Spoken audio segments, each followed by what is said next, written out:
Kablot e kompanive të telefonisë fikse, të linjave të internetit dhe të televizioneve kablore e linjat ajrore të energjisë elektrike po shkatrojnë imazhin turistik të fasadave në zonën historike të Gjirokastrës.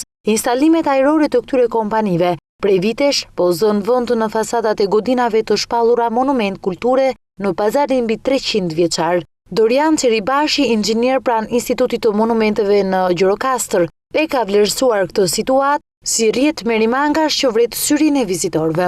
Është vërtet ka një ndikim disi negativ, pasi prishin pak atë bukurinë vizive që ka qyteti, duke qenë se këto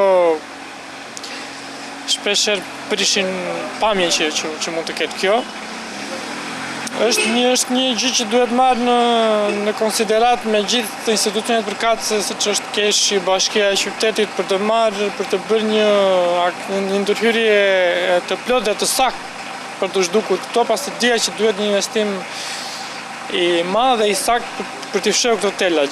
Sipas Qeribashit, është e domosdoshme që kjo situatë gjejë një zgjidhje në koordinim të institucioneve përkatëse, bashkitë, Institutit të Monumenteve dhe kompanive private që ofrojnë shërbimet e tyre me kablot elektrik. Ndërkaq që burimet nga Bashkia e Gjirokastrës bëjnë me dije se zyra e zhvillimit dhe hartimit të projekteve ende nuk kanë hartuar ndonjë plan konkret për menaxhimin e situatës apo shpërnguljen e këtyre kablove. Fibrat optike, të cilat duhet të ishin instaluar nga kompanitë private për të përhapur shërbimin në rrjet valor, nuk janë aplikuar, duke bërë që rrjedhimisht të cënohen standarde turistike. Kjo formë e përhapjes së sinjalit pa kablo dhe pa dëmtuar objekt monumente kulture në pazarin e Gjirokastrës do të ishte, sipas specialistëve të monumenteve, një zgjidhje e drejtë për turizmin dhe për kompanitë që ofrojnë shërbimin në këtë natyrë.